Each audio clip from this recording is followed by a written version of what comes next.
তো কিছু বছর আগে যখন আমি অনেক ছোট ছিলাম, তখন আমাদের মসজিদের ইমামের মুখে আমি বলতে শুনেছিলাম যে পৃথিবীতে নাকি দাজ্জাল আসবে এবং তার কপালে কাফের লেখা থাকবে, তারপরে অধিকাংশ মানুষ তার অনুসারী হবে।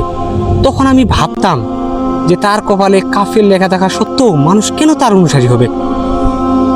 তো আপনারা একটা জিনিস খেয়াল করেন, আপনারা যখন ফজরের নামাজের জন্য মসজিদে যাবেন তখন দেখবেন মসজিদে 2 থেকে 3 জন মানুষ, কিন্তু রাতে 3টার দিক যখন বিশ্বকাপ ফুটবল খেলা হচ্ছে তখন সেখানে দেখেন যে হাজার হাজার লক্ষ লক্ষ মুসলমানের বাচ্চা। তারা যদি ইহুদি খ্রিস্টানদের খেলা দেখার জন্য সারা রাত অপেক্ষা করতে পারে, তাহলে আপনারা ভাবেন আমাদের ইমান এখন কোথায়।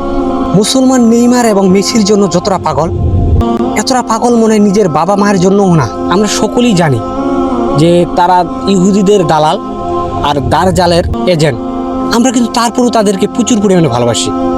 সামান্য খেলার জন্য যদি আমরা ধর্মকেও ত্যাগ করতে বলতে পারি, তাহলে বুঝেন দাজ্জাল আসলে আমরা আরো কত বড় ফেতনাতে পড়বো। সামান্য একটা খেলোয়াড়ের জন্য যদি আমরা নিজেদের ইমানকে বিক্রি করে দিতে পারি, আর দাজ্জাল তো অনেক বড় ফেতনা।